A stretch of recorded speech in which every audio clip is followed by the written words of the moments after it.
ಎಲ್ಲರಿಗೂ ನಮಸ್ಕಾರ. ಇದು ಶ್ರೀ ಮಲೆ ಮಹದೇಶ್ವರ ಕ್ಷೇತ್ರ ಅಭಿವೃದ್ಧಿ ಪ್ರಾಧಿಕಾರದ ಪ್ರಕಟಣೆ. ಇತ್ತೀಚಿನ ದಿನಗಳಲ್ಲಿ ಶ್ರೀ ಮಲೆ ಮಹದೇಶ್ವರ ಬೆಟ್ಟ ಕ್ಷೇತ್ರಕ್ಕೆ ಪಾದಯಾತ್ರಿಗಳು ಹೆಚ್ಚಿನ ಸಂಖ್ಯೆಯಲ್ಲಿ ಭಕ್ತಾದಿಗಳ ಪಾದಯಾತ್ರೆ ಮುಖಾಂತರ ಕ್ಷೇತ್ರಕ್ಕೆ ಆಗಮಿಸುತ್ತಿದ್ದು, ತಾಳಬೆಟ್ಟದಿಂದ ಮಹದೇಶ್ವರ ಬೆಟ್ಟದವರೆಗೆ ದಟ್ಟವಾದ ಅರಣ್ಯ ಪ್ರದೇಶದಿಂದ ಕೂಡಿದ್ದು, ಅಲ್ಲೂ ಕೂಡ ಪಾದಯಾತ್ರೆ ಮುಖಾಂತರ ಬರೋದ್ರ ಮುಖಾಂತರ ತಮ್ಮ ಸೇವೆಯನ್ನು ಸಲ್ಲಿಸ್ತಾ ಇದ್ದಾರೆ.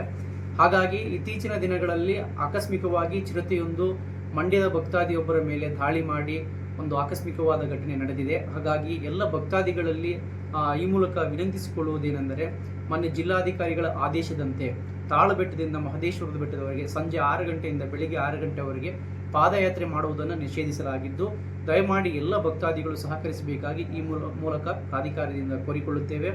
ಜೊತೆಗೆ ನೀವು ಪಾದಯಾತ್ರೆಯನ್ನು ಮಾಡಬೇಕಾದ್ರೆ ತುಂಬ ಎಚ್ಚರಿಕೆಯನ್ನು ವಹಿಸಬೇಕು. ಏಕೆಂದರೆ ಕಾಡು ಪ್ರದೇಶವಾಗಿರೋದ್ರಿಂದ ಕಾಡು ಪ್ರಾಣಿಗಳ ಹಾವಳಿ ಹೆಚ್ಚಾಗಿದೆ ಮತ್ತು ಕಾಡು ಪ್ರಾಣಿಗಳಿಂದ ತೊಂದರೆ ಆಗುತ್ತೆ. ನಮ್ಮಗಳಿಂದ ಭಕ್ತಾದಿಗಳಿಂದಲೂ ಕೂಡ ಕಾಡು ಪ್ರಾಣಿಗಳಿಗೆ ತೊಂದರೆ ಆಗಬಾರ್ದು. ಹಾಗಾಗಿ ಈ ಮುಖೇನ ಎಲ್ಲ ಭಕ್ತಾದಿಗಳಲ್ಲಿ ಕೇಳಿಕೊಳ್ಳುವುದೇನೆಂದರೆ, ಸಂಜೆ 6ರಿಂದ ಬೆಳಿಗ್ಗೆ 6ರವರೆಗೆ ಯಾವುದೇ ಭಕ್ತಾದಿಗಳು ಪಾದಯಾತ್ರೆ ಮಾಡಬಾರ್ದು ಅಂತ ಹೇಳಿ ಈ ಮುಖಾಂತರ ಕೇಳ್ಕೊಳ್ತೇವೆ.